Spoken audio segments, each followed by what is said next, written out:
Hi, this is MrByZ, and today I'm going to take a look at the 6-inch Black Series Landspeeder with Luke Skywalker. This has come up as a couple deals on Walmart. I was able to pick it up for $45. It seems to be marked down here lately. I've seen reports of them being even cheaper, so I might want to check those double prices there at Walmart. Scan them in the scanners just to make sure. The price on the shelf does not always reflect what it actually is. There's a couple other deals happen at Walmart if you want to check that out. Let's go ahead and take a look at this Landspeeder.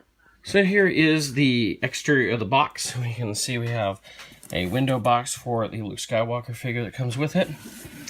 It's typical Black Series packaging. What we see on the back, just kind of showing the highlights of what we have here. And of course, this is number 2 after the TIE Fighter from a couple years ago. So let's go ahead and open up and take a look. So this is a nice set. We'll start with looking at the Luke figure here. Not sure if it's a sculpt of the paint, but this does not look a whole lot like Mark Hamill. We take off his floppy hat here, and I don't know. I'm sure in the sculpt there's a good Mark Hamill, but the paint didn't do it a lot of justice. I can see a little bit more in the profile there.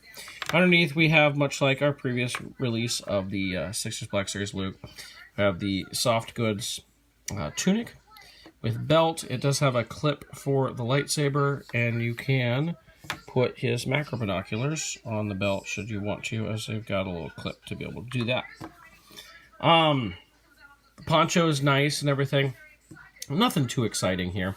Well, let's get to the vehicle itself. I think most of us are a little more excited about this.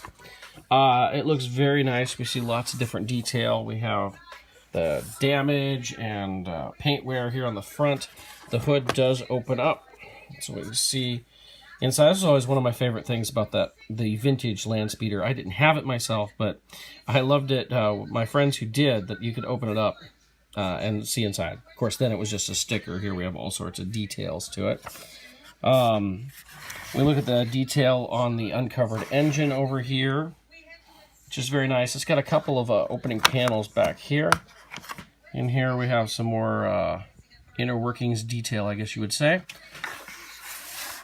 And over here, just kind of an open area where we could maybe put his macro binoculars or something while he's traveling along. We have a back area for storage, it looks like, so you can put a few more things back there. Looks like we got a peg hole of some sort here. Not really sure what that is. I'm going to double check to see if there's something else to go with that. Bottom is very plain. It's a Landspeeder. The back, we have a little detail here. And of course you can put his rifle right in there. Looking into the cockpit, see the kind of detail that we're having there.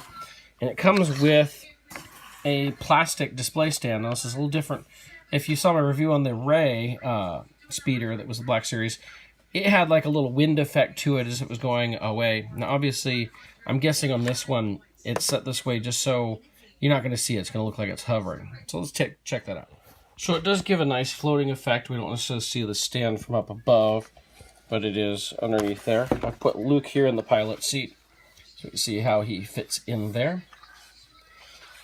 It's a nice piece, but let's go ahead and compare this to the San Diego Comic-Con exclusive version to see what all the differences are on this. Before I get to the comparison with the Comic-Con exclusive, I noticed here in the instructions, it says that peg hole in the back is so you can put R2-D2 on there. If you take his little port in the back, you can plug it right in there so that he can go onto the back. Now, the weird thing is he's kind of at an angle on this, not straight back like it seems to be in the movie. But still a cool thing that they did this so you could keep R2 on your Landspeeder. Nice idea. So here we have the San Diego Comic-Con exclusive with one of the nicest boxes I've ever seen. It's such a very sturdy box, and it makes for a nice display because you can just lift off this lid. As such, it's one of the reasons I've kept it in the box, just because it looks so cool. But let's go ahead and check out the comparisons on these two as best we can. Now, the paint jobs themselves look very similar. I'm not really seeing any major differences on the paint between the two. Virtually identical. It's a lot of little things that kind of make these a different piece, and I'll show you a few of those. First of all, it starts with under the hood. So on the regular retail version, you can see the detail of the engine underneath, but on the Comic-Con version, we actually have a little button that we press that moves a piece inside there.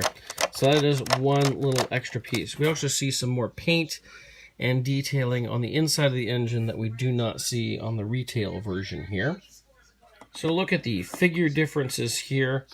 I have the San Diego Comic-Con version in the speeder with the new one from the retail version outside. They look basically identical.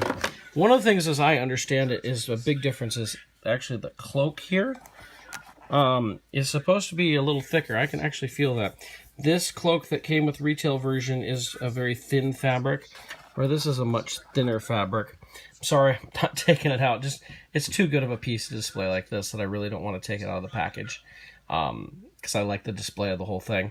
But those look like the only main differences I am seeing on these two. I was surprised. I thought the paint jobs were supposed to be a little more detailed on the Comic-Con version than on the retail version, but they appear really to be the same. All that's really different that I'm seeing is under the hood and this cloak being a different fabric. That and the whole box presentation on this. So I would say unless you absolutely feel you have to have a moving engine part and that thicker cloak, you can stick with this retail version and you'll be fine, especially at $45. It's kind of a good deal in there.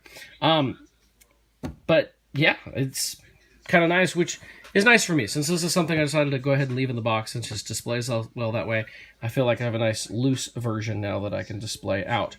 Something else I think I noted earlier, but just to make sure that the rifle here does clip on there, since it's not clipped on the Comic-Con version, just to show that. Even the cockpit is pretty much the same. Oh, it looks like we have some more paint inside the cockpit of the Comic-Con version. I'm seeing a little green in there, and a little red, actually, whereas on the retail version, I don't see any of that. So that looks to be one other difference on this, very minor. So that's a look at those, as well as just this regular retail version. So thank you for joining me on this look at the retail version of the Black Series Landspeeder with Luke Skywalker. I hope you liked that I could take a look at the differences between that and the Comic-Con version. Again, as I said, if you don't have the Comic-Con version, I really don't think you need to get it unless you want that awesome box presentation, which is probably one of the coolest boxes that I've seen from Comic-Con. The Death Star one from many years ago is really cool too, but not near as sturdy as this. The weight and feel of this box is fantastic. But the retail version is just as good. I say, unless you really care about those minor paint variances or the engine moving on the inside, go ahead and get the retail version, especially at $45, or if I've heard even cheaper at some Walmarts out there. So it's worth checking that out. If you enjoyed this, go ahead and like and leave comments below and subscribe to my channel. I'm trying to get at least 2 review videos out there a week. So I hope you enjoyed this, and I'll be back again next week with some more reviews. Thank you.